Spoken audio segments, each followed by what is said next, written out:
thank you, Your Majesty. I'd like to maybe call on you maybe in the next few weeks, if possible. And when the time is right, I want to come and visit you and congratulate you in person. I am so happy for you, and I know that your country needs you. I've needed you for a long time, and I couldn't be prouder of my friend. Thank you, Your Majesty. Thank you. I really value your friendship, and I hope to see you as soon as possible. I would love to. I told my wife today that I was calling you, and she was so excited. She sends her best wishes, my dear friend. We'll see you soon, either in my country or yours. Thank you, Your Majesty. Thank you. Great honor. Take care. Great honor. Thank you. Take care. Thank you. Bye-bye. Potong bebek angsa, masak di kuali, gagal berkuasa, nyalahin Jokowi, demo ke sana, demo ke sini, la la la la la la la la la la. Saya tidak bisa bayangkan kalau Jokowi dibiarkan sampai Oktober, tiap hari bikin kerusakan yang tambah parah. Ulang tahun PDIP, dia keliling ke negara-negara Asia, ternyata kampanye. Gila ini orang udah. Cukup sudah. Saatnya kejujuran memimpin bangsa ini. Terima kasih. Jadi hak angket ini kan bukan sekedar proses politik di DPR.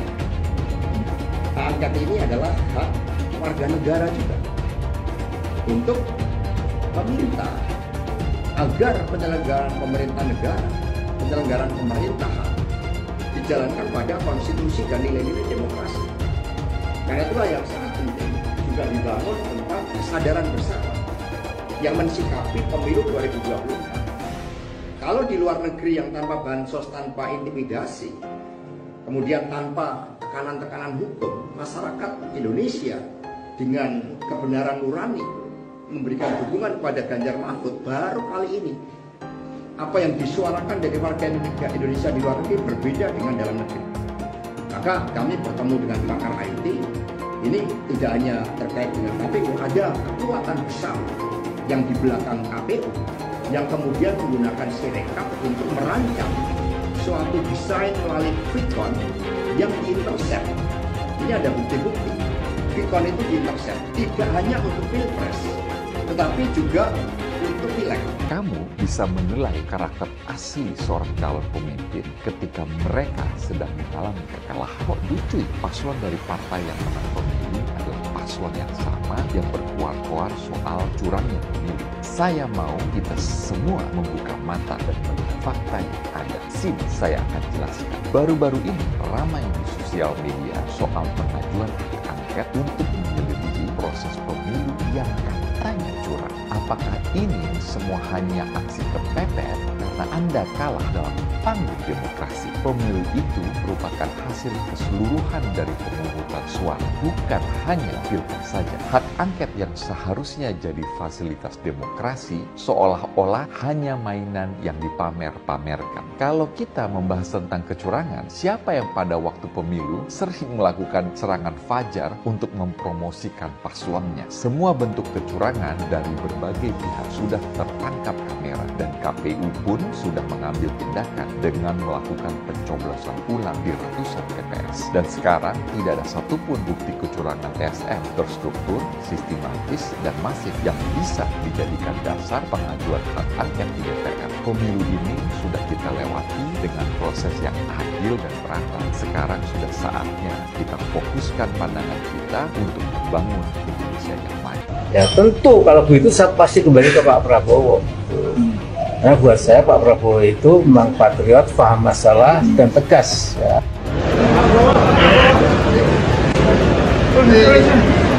Pak Fironi, udah di depan ya Pak Jokowi. Selamat ya. Iya, terima kasih.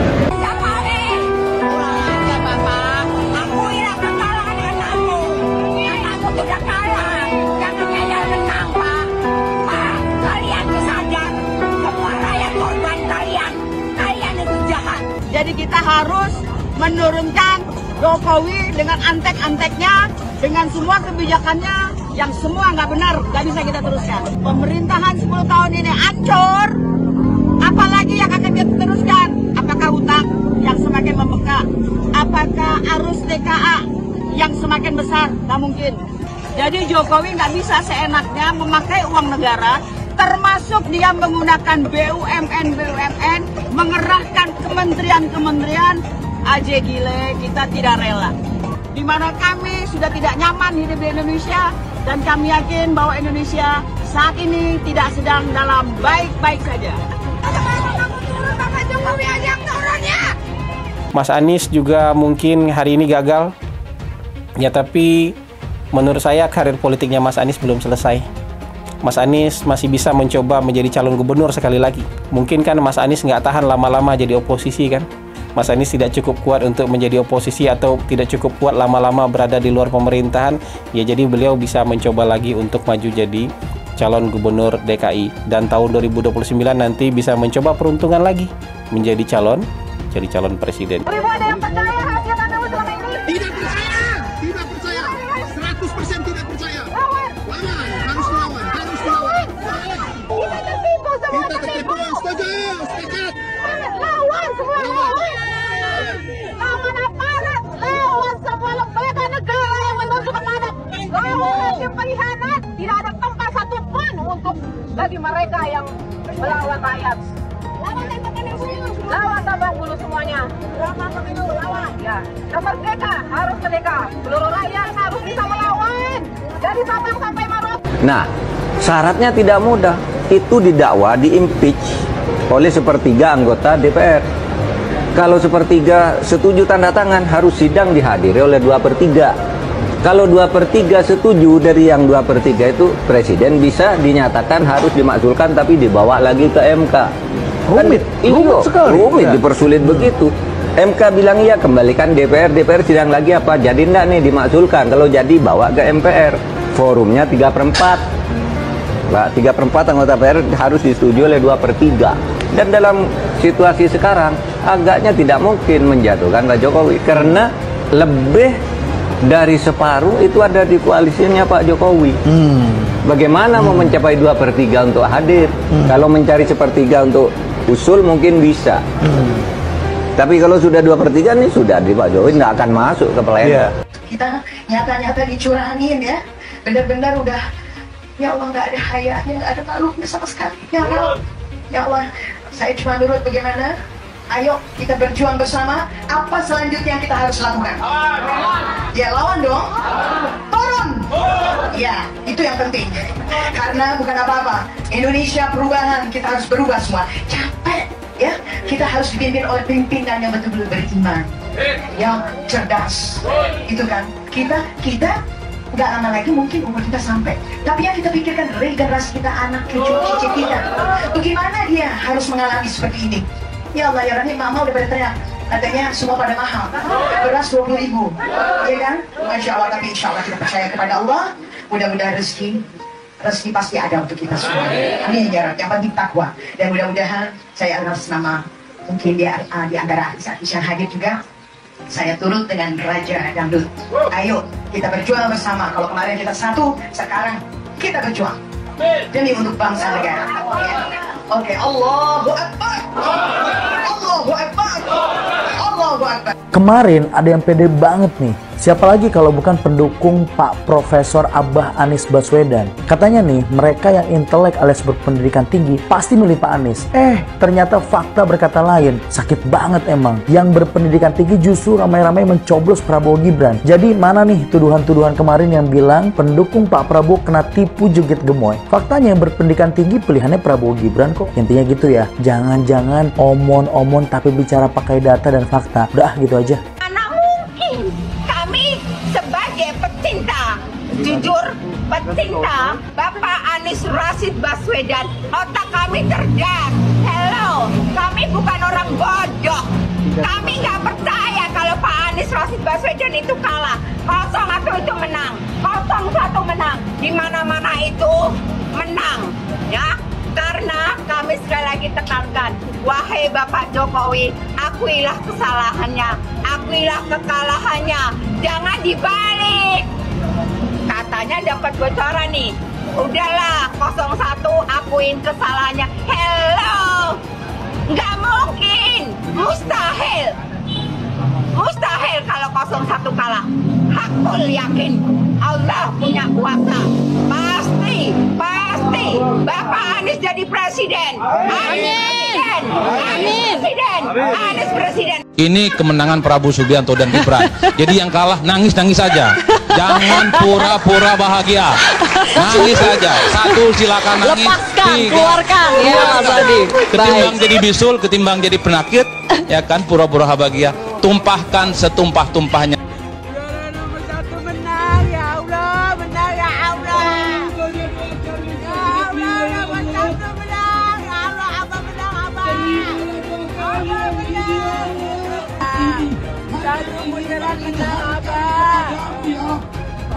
Abang menang, Abang menang. Gue yang dukung Prabowo juga kaget menangnya hampir 60%. Awalnya gue juga gak ngira bakal menang 1 putaran. Seandainya 1 putaran gue kira bakal menang-menang tipis kayak 5-1, 5-2. Tapi 60 di luar ekspektasi gue banget. Kayaknya harus diubah yang sering dibilang Jawa adalah kunci. Jadi Jokowi adalah kunci. Gubernur Jawa Tengah kalah suara di Jawa Tengah. Itu kan lucu. Nah tapi kalau dari suara ini Anies kalau maju Pilgub DKI lagi kayaknya bisa menang. Kecuali kalau lawannya Ahok lagi. Bah itu baru. Ayo kita bahas kenapa 03 dan 01 bisa kalah. Pertama untuk kubu 03 dulu. Ganjar Mahfud kalah menurut gue karena posisinya gak jelas. Lu dukung apa lu lawan Jokowi? Kadang lu dukung, kadang lu nyerang. Maksudnya kalau pengen ngelawan Jokowi terang-terangan kayak Anies gitu loh, ada posisinya kelihatan gua ngelawan Jokowi gitu. Makanya kalau lu lihat suaranya Ganjar memprihatinkan. Padahal dulu rencana awal Jokowi buat nyatuin Prabowo dan Ganjar, cuman PDI-nya terlalu percaya diri. Kalau 01 kalah karena mayoritas pemilihnya Gen Z. 2 hal yang paling malas disentuh Gen Z adalah politik dan agama. Lah ini berpolitik bawa-bawa agama, nggak mempan generasi zaman sekarang. Kalian perlu ganti strategi. Gini deh, Gen Z bahas agama aja, itu 3 kata lucu, nggak bisa. Harus ganti strategi, nggak mempan. Mengenai kecurangan, caleg itu ada saksi di TPS, partai ada saksi di TPS, capres, cawapres, kandidat ada saksi di TPS. Di TPS ada Bawaslu, aparat juga ada di sana. Terbuka untuk diambil gambarnya. Saya kira pengawasan yang berlapis-lapis seperti ini akan menghilangkan adanya kecurangan. Tapi kalau memang ada betul, ada mekanisme untuk ke Bawaslu, mekanisme nanti persidangan di MK sudah diatur semuanya. Jadi janganlah teriak-teriak curang. Ada bukti langsung bawa ke Bawaslu, ada bukti bawa ke MK. Tetapi apapun kita harus menunggu hasil resmi dari KPU. Jadi sabar. Tapi Pak di fakultas sudah berkomunikasi belum Pak dengan Ojo ke susu. Sudah bertemu belum Sabar. Pak sama Mas Gibran? Sudah selamat belum ke Pak Prabowo dan Mas Gibran? Udah, selamat. Telepon ya Pak? Kalau bertemu apa yang telepon Pak? Sudah ketemu Pak? Ketemu langsung. Karisma. Jokowi diserang begitu banyak, tapi dia menang karena apa? Jokowi itu punya harisma. Apa harisma? Yaitu prestasi masa lalu, bukan hanya kritik-kritik. Itulah namanya harisma. Selama Anda hanya mengkritik karena pansos, Anda tidak akan punya harisma. Oke? Saya diberi nilai 11 dari 100. Itu nilai luar biasa. Pertama kali dalam hidup saya terima nilai itu.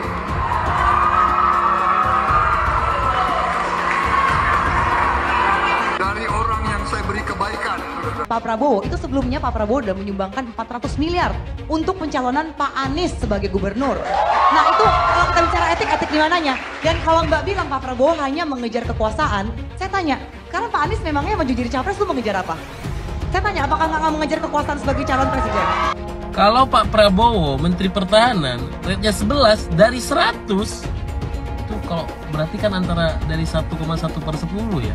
Kecil sekali loh itu Pak. Kira-kira nih, berapa rate seorang menteri yang dipecat? Yang disampaikan oleh Mas Anies, sebagian besar yang disampaikan oleh Pak Ganjar itu kebohongan, itu fitnah. Saya lanjut ke Pak Anies dan ini paling banyak bohongnya, paling banyak bohongnya. Ini bengis sekali nih pernyataan, bengis dan jahat. hanya untuk tujuan menjatuhkan Pak Prabowo, kemudian menggunakan data palsu dan bohong. Dan publik itu sudah mendengarkan pernyataan bohong itu. Dan sebagian publik itu sudah mengkonsumsi pernyataan bohong itu. Dan itu berbahaya. Itu pernyataan bohong yang luar biasa. Kinerja Kementerian Pertahanan. Pertanyaannya sekarang terkait dengan pertahanan, berapa skor yang Bapak berikan atas kinerja Kementerian Pertahanan yang dipimpin oleh Bapak Prabowo? Silakan Pak Ganjar. 5 cukup. Skornya justru di bawah 5, Mas Ganjar. Kalau 5 itu ketinggian, Pak Ganjar. Terima kasih, Pak Ganjar. Pak Anies gak usah takut. Disebut aja angkanya berapa gitu loh. Kayak saya gitu loh. Jangan di bawah 5, sebut aja berapa. 11, Mas. Dari 100. Sesudah keputusan MK. Dan kemudian di MK dibentuk MK-MK. Yang hasilnya mengatakan bahwa terjadi pelanggaran etika berat yang menyebabkan keputusan yang dibuat oleh MK secara etika bermasalah. Sesudah Bapak mendengar bahwa ternyata pencalonan persyaratannya bermasalah secara etika, pertanyaan saya, apa perasaan Bapak ketika mendengar bahwa ada pelanggaran etika di situ? Bagaimana perasaan Mas Prabowo? Soal etik. Enggak semua etik. Oposisi itu penting dan sama-sama terhormat. Sayangnya tidak semua orang tahan untuk berada menjadi oposisi. Oke? Seperti sampaikan Pak Prabowo tidak tahan untuk menjadi oposisi.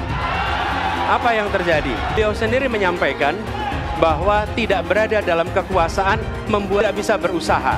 Karena itu harus berada dalam kekuasaan. Saya mensyukuri kenapa kalah, kenapa ditahan. Saya bersyukur atas itu semua. Saya coba bayangkan ya, kalau seandainya waktu itu kita menang gitu ya, hari ini belum tentu kita bisa nikmati seperti ini. Kita bersyukur 5 tahun Tuhan izinkan kasih ke orang yang pintar ngomong untuk kerja. Coba kalau kita bayangkan gitu ya, kalau kemarin saya masih jadi gubernur, ini saya udah turun ini. Tapi yang pintar ngomong itu dikira orang hebat kan? Ini lebih berbahaya tahun 2024. Langsung ketahuan karakternya. Langsung ketahuan itu. Di saya juga ada kutipan Pak di kamar saya Pak. Tulisannya, Jakarta telah mengambil keputusan yang fatal. Jangan hanya konsentrasi pada pembangunan benda-benda mati yang indah difoto dan bisa ditunjukkan dalam 5 tahun hasilnya. Kalau kita mau menilai sebuah janji, maka lihat janjinya atau lihat kenyataannya. Dulu janjinya apa ya? Dan ini aneh, betul-betul aneh. Ini bukan kampanye, tapi saya sampaikan sini. Di satu sisi menyiapkan jalur-jalur air untuk dikirim ke laut, di sisi lain di lautnya dipasang dengan pulau reklamasi, tinggal tunggu waktu jadi rob, air balik. Dan ini melawan sunatullah. Kenapa? Air itu turun dari langit ke bumi, bukan ke laut. Harusnya dimasukkan ke dalam bumi, masukkan tanah. Di seluruh dunia air jatuh itu dimasukkan ke tanah. Bukan dialirkan pakai gorong-gorong raksasa ke laut. Jakarta telah mengambil keputusan yang fatal. Bukan banjir, itu memang parkir air. Bukan banjir, itu memang parkir air. Masyarakat berkeliling dengan membawa toa untuk memberitahu semuanya, termasuk sirine. Ibon 82 miliar. Apa alat transportasi yang dimiliki oleh hampir setiap orang? Alat transportasi yang dimiliki semua orang adalah kaki. Kalau seandainya orang Jakarta percaya Pak Anies jadi gubernur pun, saya berani jamin kok dia akan lakukan normalisasi yang sama seperti saya lakukan kok. Gak usah bohong lah. Tapi ketika air sampai di muara, maka siap untuk dipompa ke laut. Pancasila Soekarno, ketuhanan ada di pantai. Anak Tuhan dari mana? Kalau Yesus anak Tuhan, bidangnya siapa? Besok di seluruh wilayah Indonesia akan katakan dan Iblis hanya menggoda orang yang beriman. Makanya jarang-jarang orang kafir kerasukan setan. Yang kerasukan setan itu orang baik-baik. Jarang, saya belum pernah nengok Cina kerasukan setan. Pernah tak Ahok itu kerasukan setan? Enggak, setannya juga. Karena sesama setan dilarang saling menggoda. Karena di salib itu ada jin kafir. Karena di salib itu ada jin kafir. Karena di salib itu ada jin kafir. Haleluya. Kepalanya ke kiri apa ke kanan? Kepalanya ke kiri apa ke kanan? Kita percaya salib itu lambang mulia, bukan jin. Kok ketawa? Aku nggak nyindir siapa-siapa loh. Saya nggak pernah mundur untuk kebenaran, keadilan, kejujuran. Dan peri kemanusiaan, gue nggak pernah mundur. Dan gue nggak pernah takut juga sama lu. Siapapun yang rasis, gue akan hadapin. Karena rasis itu tidak berperi kemanusiaan. Sama saya ditanya dulu kan, kamu nyesel nggak statement kamu di Pulau Seribu sehingga masih masuk penjara? Tidak pernah nyesel. Karena saya mengatakan kebenaran. Relawan Anies yang mayoritas pengasuh khilafah, seperti kadrun FPI dan HTI, ingin melengsarkan Pak Jokowi. Dengan menggunakan politik identitas, relawan Anies akan menggulingkan Jokowi. Tapi pendukung Anies lupa bahwa 82% penduduk Indonesia suka dengan kinerja Pak Jokowi.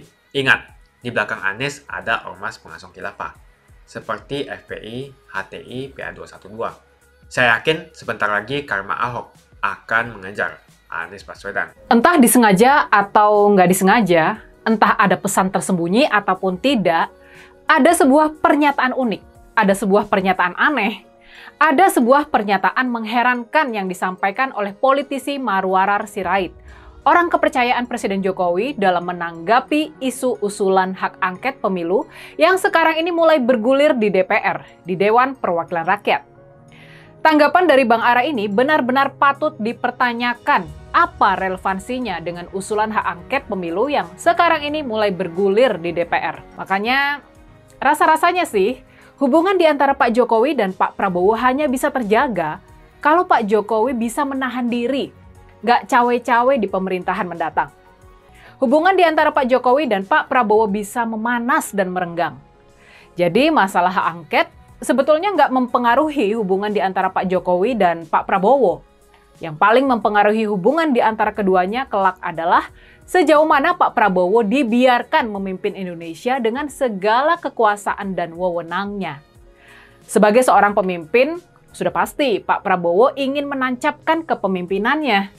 Sudah pasti Pak Prabowo ingin meninggalkan legasinya sendiri. Sudah pasti Pak Prabowo nggak mau jadi presiden boneka yang dikendalikan dari belakang. Jadi menurut Bang Ara, menurut dia, hak angket pemilu yang sekarang mulai bergulir di DPR justru membuat hubungan di antara Pak Jokowi dan Pak Prabowo semakin solid. Burhanuddin Muhtadi menyampaikan bahwa paripurna DPR RI sudah dimulai dan ada usaha memulai hak angket dari anggota PDIP, PKS, dan PKB. Usulan hak angket ini justru membuat Pak Prabowo dan Pak Jokowi semakin solid. Kalau Pak Jokowi bersedia meninggalkan gelanggang dengan baik dan memberikan kepercayaan penuh kepada pemerintahan mendatang, kepada pemerintahan yang dipimpin oleh Pak Prabowo, bisa memberikan kepercayaan penuh kepada Pak Prabowo dalam memimpin Indonesia, rasa-rasanya sih hubungan di antara kedua pemimpin ini bakalan baik-baik saja. Nggak bakalan ada friksi-friksi. Tapi masalahnya, nah ini nih yang mungkin bakal jadi masalah besar. Masalahnya, kalau Pak Jokowi nggak legowo lengser, kalau Pak Jokowi masih ingin ikut cawe-cawe di pemerintahan mendatang, kalau Pak Jokowi nggak sepenuhnya mempercayai Pak Prabowo untuk memimpin Indonesia ke depan, nah ini bisa jadi masalah besar. Bang Ara pun kemudian menjelaskan perjalanan panjang hubungan Pak Jokowi dan Pak Prabowo. Menurutnya, meskipun keduanya pernah bersaing di Pilpres, namun kemudian Pak Jokowi dan Pak Prabowo bisa bersatu saling mendukung. Entah kenapa, penjelasan Bang Ara melompat dari hak angket ke soal hubungan Pak Jokowi dan Pak Prabowo.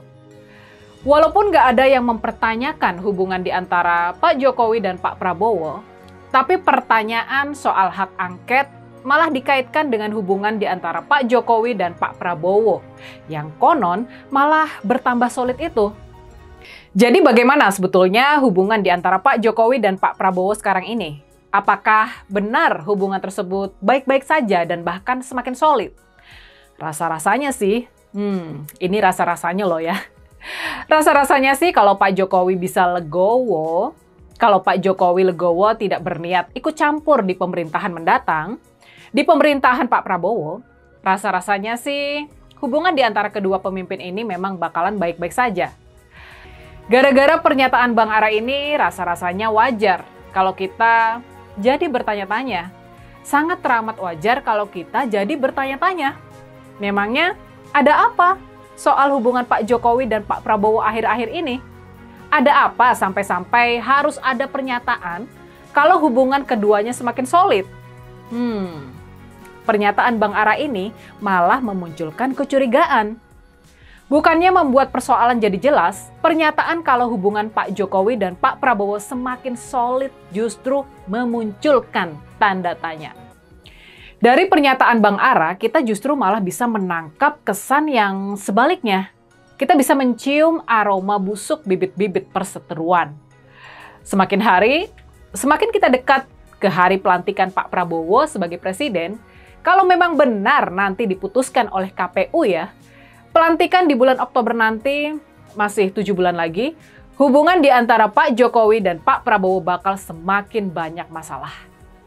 Bakal makin banyak masalah karena masa bulan madu segera berakhir. Lagi pula, buat apa Pak Jokowi selama ini cawe-cawe melanggar segala aturan dan kepatutan dalam pemilu? Kalau bukan untuk bisa cawe-cawe lebih lama lagi. Buat apa Pak Jokowi memutuskan memberikan kemenangan di Pilpres 2024 kepada Pak Prabowo dan bukannya memberi Mas Ganjar kesempatan bertarung yang adil kalau bukan supaya bisa berpengaruh lebih lama lagi? Masalahnya, kalau Pak Jokowi nggak bersedia lengser, ingin ada matahari kembar yang memimpin Indonesia ke depan, maka niscaya hubungan di antara Pak Jokowi dan Pak Prabowo akan memanas dan retak. Rasa-rasanya sih hubungan di antara Pak Jokowi dan Pak Prabowo ini bisa terjaga kalau Pak Jokowi tidak menumpuk kekuatan di parlemen buat mengimbangi atau bahkan menekan pemerintahan Pak Prabowo dari gedung DPR. Rasa-rasanya sih hubungan di antara Pak Jokowi dan Pak Prabowo bisa terjaga kalau para menteri kelak semuanya setia kepada Pak Prabowo dan tidak ada yang malah tetap setia kepada Pak Jokowi. Tapi, ini nih masalahnya. Tampaknya Pak Jokowi punya ambisi buat terus punya peran.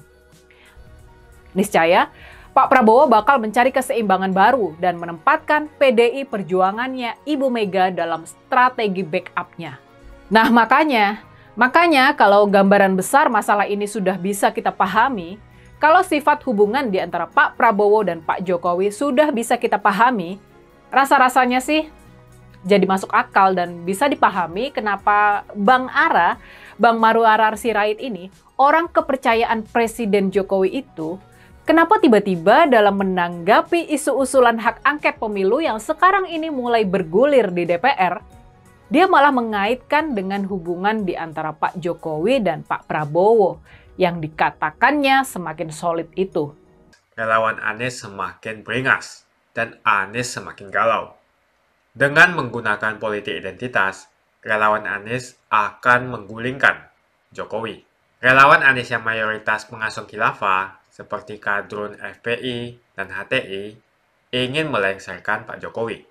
Tapi pendukung Anies lupa bahwa 82% penduduk Indonesia suka dengan kinerja Pak Jokowi. Saya pikir kalau terjadi baku hantam, maka ada 82% yang akan menghajar kadrun pengusung khilafah itu. Nasdem pun semakin pusing melihat Anies, karena elektabilitas Anies semakin jatuh.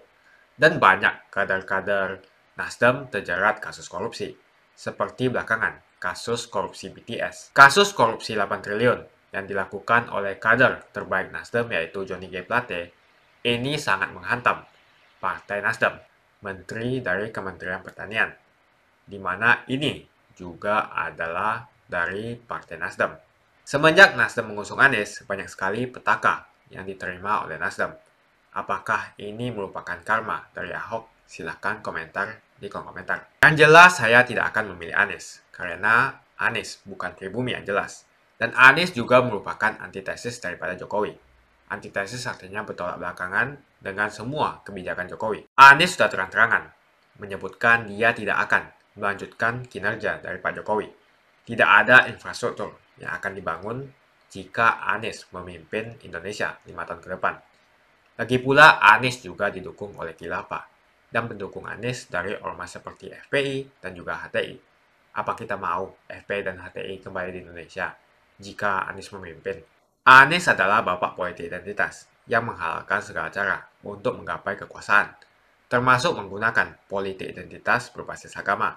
Kita lihat di kasus Ahok. Kita sudah bisa melihat kinerja Anies selama 5 tahun di Jakarta, dan ini merupakan rekam jejak Anies Baswedan. Tidak ada satupun janji yang dipenuhi, dan tidak ada kinerja yang bisa dibanggakan. Dari DP 0%, OKOC, kelebihan bayar, Formula E, banjir, sumur resapan, jalan rusak, dan gonta-ganti nama jalan. Jadi saya rasa tagline perubahan yang diusung Anies adalah tagline merubah kata korupsi menjadi kelebihan bayar, supaya semua koruptor tidak dijerat oleh pasal korupsi. Karena mereka semua hanya melakukan kelebihan bayar. Jadi perkataan Ahok sudah terbukti, dan Jakarta sudah menjadi korban. Jangan biarkan Indonesia menjadi korban kibulan Anies Baswedan. Suara minoritas jangan lagi merasa takut untuk memilih pemimpin yang membela hak minoritas. Karena Anies jelas hanya memanfaatkan suara minoritas untuk mendapatkan suara. Ingat, di belakang Anies ada ormas pengasong khilafah, seperti FPI, HTI, PA212. Saya yakin sebentar lagi karma Ahok akan mengejar Anies Baswedan. Begitu saja opini saya hari ini. Tuliskan opini kalian tentang Anies Baswedan di kolom komentar. Dan juga tuliskan pendapat kalian tentang people power oleh relawan Anies untuk melengsarkan Pak Jokowi. Tuliskan pendapat kalian. Jika kalian siap untuk melawan people power yang digaungkan oleh relawan Anies, ayo tuliskan lawan people power di kolom komentar. Pastikan Anda semua like video ini dan bagikan video ini ke teman dan family Anda supaya mereka semua mengetahui tentang informasi ini. Tekan tombol subscribe dan bunyikan lonceng notifikasi supaya kamu tidak ketinggalan